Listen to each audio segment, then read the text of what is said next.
Welcome back. Smarter Markets is here at IETA's North America Climate Summit 2025. I'm happy to be joined by Lisa DeMarco, CEO and Senior Partner at Resilient LLP. Thanks for sitting down with us, Lisa. It's always my pleasure.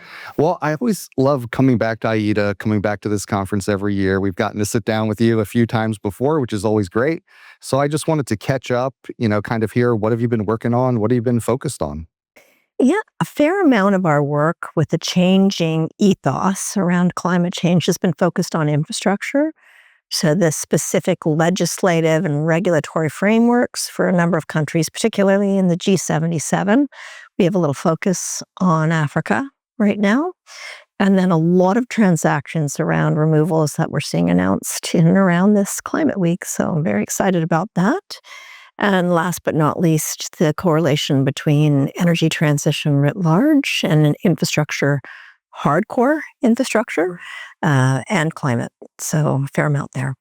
And where do you see the biggest need for infrastructure and what types? Is it so that people can adapt and be resilient to climate change, or is there another path?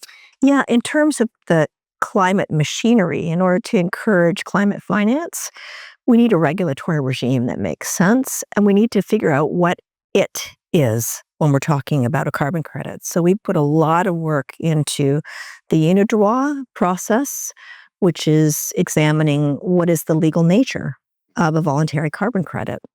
Is it a financial instrument? Is it property? What type of property, and what are the rights associated with it? So that's been a big amount of interesting work. And then on the pure infrastructure, it's really around energy and its use. So electricity transition, phasing out of coal-fired generation. We've done a number of those projects, and looking at cleaning up existing energy infrastructure, particularly in and related to industrial decarbonization. Some fantastic things going on in cement, some fantastic things going on in steel, and similar product-related transition. And how focused are you globally? Like you mentioned, doing work in Africa. Are there certain parts of the world that you see kind of more opportunities in right now?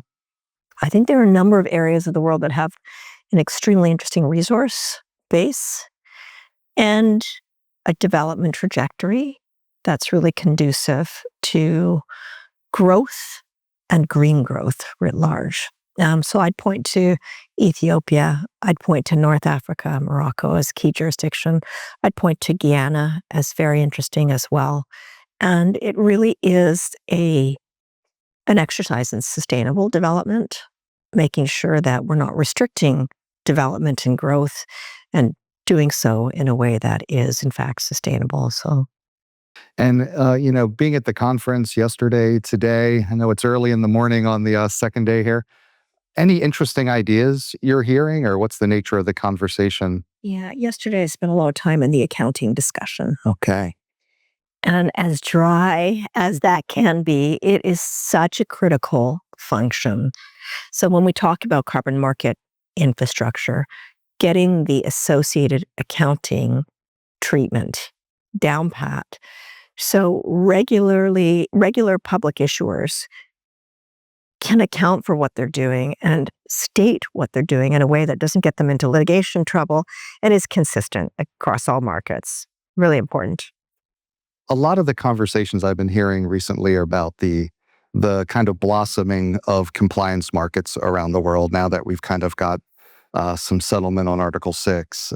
And I'm curious, when you're thinking about working through the voluntary carbon market infrastructure, the accounting, the legal status, how do you see that complementing or not complementing what's happening in compliance markets? I think we're going to be consistent over 3 years on that point. I see a convergence, complete convergence between the notional two markets. But if you look at market infrastructure like Singapore, like California, there is room for innovation credits taking the form of offsets or California offset credits or Singapore's compliance credits to play into a regulated system. And you want that.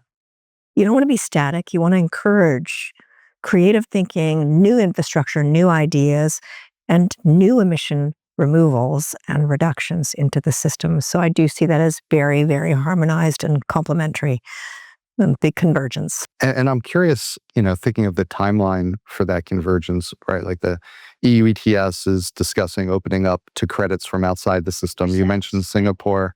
How long do you think that'll take? Do you think that's a near-term thing, or is it gonna? I think the tariffs are going to aid that along a little bit. Okay. I think what's happening with the world order on trade will accelerate that. So I see in the next 2 to 5 years for certain.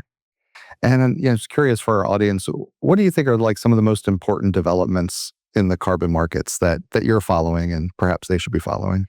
We're definitely watching the EU's integration play very, very significantly. We're watching governance, and I know that sounds boring, but we really are watching governance, because a stable, predictable, certain system that is transparent and can withstand an audit function is critical to the long-term credibility of the market. So we're watching that in many forms. And I think that's pretty unique for us as a law firm. And we've been writing a lot on governance, fiduciary duty, and associated duty of care, and the obligation of directors of companies. So we just issued a big opinion with a Commonwealth Climate Law Initiative on nature-related risk, which is associated with climate, of course.